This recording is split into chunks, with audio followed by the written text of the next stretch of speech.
ಸಾಲ ಇತ್ತು ರೀ, ಮನೆ ಹಾಕ್ಸಿದ್ರಿ, ಮನಿನೂ ಲೀಸಿಗೆ ಕೊಟ್ಟು ಸಾಲ ಕೊಡೋರಿಗೆಲ್ಲ ಕೊಟ್ಟಿದ್ದು ರೀ. ಆದರೂ ಇಂಟ್ರೆಸ್ಟ್ ಕೊಟ್ಕೋತ ಮತ್ತು ಅದು ಬಡ್ಡಿ ಬೆಳೆದ ಸಾಲ ಜಾಸ್ತಿ ಆಗೈತೆ ರೀ. 15 ಲಕ್ಷ ಸನೇಕ ಆಗೈತೆ ರೀ. ಕಟ್ಕೊಂತನ ಇದ್ದುರಿಪ್ಪ. ಇವಾಗಂತ್ರಿ ಪೂರ ಕೈ ಕಟ್ಟಾಗಿದ್ದು ರೀ. ನಮ್ಮ ಎಲ್ಲ ಕೈ ಕಟ್ಟಾಗಿ ಇದಾಗಿ ಎಲ್ಲ ಸಮಸ್ಯೆ ಆಗಿ ಒಂದು ಸ್ವಲ್ಪ ಕೊಡೋದು ಬಿಟ್ಟಿದ್ದು ರೀ. ಅದಕ್ಕೆ ಮಾಡ್ಕೊಂಡಾರ ಅನ್ನೋದು ಏನು ಗೊತ್ತಿಲ್ಲ. ನಂಗೆ ಇಷ್ಟ ನೋಡ್ರಿ. ಸಾಲ ಜಾಸ್ತಿ ಇತ್ತು ರೀ ನಮ್ದು.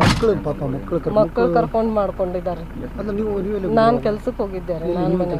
ನಾ ಟೋಲ್ ನಾಕ ರೀ ಸರ್. ಆಮೇಲೆ ಈಗ ಸ್ವಂತ ಎಷ್ಟು ಎಕರೆ ಜಮೀನು ಇಲ್ರಿ ಸರ್ ನಮ್ದು. ಎಲ್ಲ ದುಡ್ಕಿ ಮ್ಯಾಲ ಸ್ವಲ್ಪ ಜಾಗ ತಗೊಂಡು ಮನೆ ಹಾಕ್ಸಿದ್ದು ರೀ ಸರ್. ಮನೆ ಹಾಕ್ಸಿದ್ದು ಲೀಸಿಗೆ ಕೊಟ್ಟೇವ್ರಿ. ಲೀಸಿಗೆ ಕೊಟ್ಟು ಸಾಲ ಕೊಡೋರಿಗೆ ಅಟ್ಟು ಕೊಟ್ಟು ಎಲ್ಲ ಇದನ್ನು ಮಾಡಿದ್ದು ರೀ. ಅಂದ್ರೆ ಬಡ್ಡಿ ಅಸಲು ಅಂದ್ರೆ ಅವ್ರದ್ದು ಜಾಸ್ತಿ ಆದ್ರೂ ಕೊಟ್ಟು 8 ಲಕ್ಷ ರೂಪಾಯಿ ಲೀಸಿಗೆ ಹಾಕಿದ್ದು ರೀ ನಾವು. 8 ಲಕ್ಷ ರೂಪಾಯಿ ನೆಟ್ ಅಮೌಂಟ್ ನನ್ನ ಅಕೌಂಟಿಗೆ ಬಂದಿತ್ತು. ನಾನು ಆಮೇಲೆ ಅವ್ರಿಗೆಲ್ಲರಿಗೆ ಕೊಡೋರಿಗೆಲ್ಲ ಕೊಟ್ಟು ಪೂರ ನಾನು ಬಂಗಾರ ಒತ್ತಿ ಇಟ್ಟು ಕೊಟ್ಟಿದ್ದೇನೆ ರೀ ಸರ. ಸಾಲ ಎಷ್ಟು ಸಾಲ ಕಟ್ಟಿದೇವ್ರಿ ಸರ. ಏನೀಗದು ಇನ್ನೂ ಮನೆ ಬಿಡಿಸ್ಕೋಬೇಕ್ರಿ. ಮನಿದು ಐತ್ರಿ. 8 ಲಕ್ಷ ಲೀಸಿಗೆ ಕೊಟ್ಟು ಇದನ್ನ ಮಾಡ್ಕೊಂಡಿದ್ದು. 1 ಲಕ್ಷ ಹಾಕಿ ಮಾತಾಗಿತ್ತು ರೀ ಅದು ಮನಿದ್ರಿ. 4 ಮಂದಿ ನನ್ನ 2 ಮಕ್ಕಳು ರೀ, ನನ್ನ ಗಂಡ ರೀ, ನಮ್ಮ ಮಾಮ ರೀ.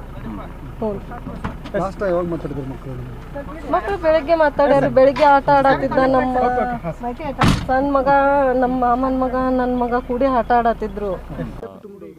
ಸುಮಾರು 2:30 ಗಂಟೆಗೆ ನಮಗೆ ಮಾಹಿತಿ ಬಂದಿದೆ. ಇಲ್ಲಿ ಯಲ್ಲಮ್ಮ ಗುಡಿ ಹತ್ತಿರ ಒಂದು ಬಾವಿ ಇದೆ. ಚಿಕ್ಕಮಲ್ಲಿಗೆವಾಳ ಊರು, ಧಾರವಾಡ ಗ್ರಾಮೀಣ ಪೊಲೀಸ್ ಠಾಣೆ ಬರುತ್ತೆ. ಅದರಲ್ಲಿ ಒಂದೇ ಕುಟುಂಬದ್ದು 4 ಜನದ್ದು ಡ್ರೌನಿಂಗ್ ಹೋಗಿ ಡೆತ್ ಆಗಿದೆ. ಈಗ ನಾವೇ ಸ್ಪಾಟ್ಗೆ ಬಂದು ನಮ್ಮದು ಪ್ರೈಮರಿ ತನಿಖೆ ಸ್ಟಾರ್ಟ್ ಮಾಡಿದ್ದೀವಿ. ನಮ್ಮ ಲೋಕಲ್ ಆಫೀಸರ್ಸ್ ಇದ್ದಾರೆ, ನಮ್ಮ ಸೋಕ್ ಆಫೀಸರ್ಸ್ ಇದ್ದಾರೆ. ಡೆಡ್ ಬಾಡಿ ತೆಗೆಸಿ ಈಗ ಹಾಸ್ಪಿಟಲ್ಗೆ ಕಳಿಸಿದ್ದೀವಿ.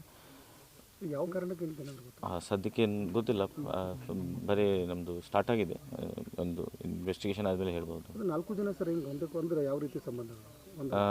ಒಬ್ಬ ಅಜ್ಜ ಇದ್ದಾರೆ, ಅವ್ರದ್ದು 80 ವರ್ಷ ವಯಸ್ಸಿದೆ. ಮತ್ತು ಅವ್ರದ್ದು ಮಗ ಇದೆ.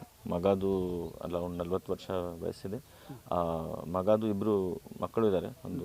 ಒಬ್ಬರೇ ಗಂಡು ಮಕ್ಕಳು ಸುಮಾರು 12 ವರ್ಷ, ಒಬ್ಬರೇ ಹೆಣ್ಮಕ್ಳು ಅವರು 11 ವರ್ಷ ವಯಸ್ಸಿದೆ. ಈಗ ಫ್ಯಾಮಿಲಿಗೆ ಮಾತಾಡೋಕ್ಕೆ ಪರಿಸ್ಥಿತಿಗೆ ಇಲ್ಲ. ಅವರು ಯಾರು 40 ವರ್ಷ ಇದ್ದಾರೆ, ಅವ್ರದ್ದು ಹೆಂಡತಿ ಇದ್ದಾರೆ ಅಲ್ಲಿ. ಬಟ್ ಮಾತಾಡೋ ಪರಿಸ್ಥಿತಿಯಲ್ಲಿ ಇಲ್ಲ.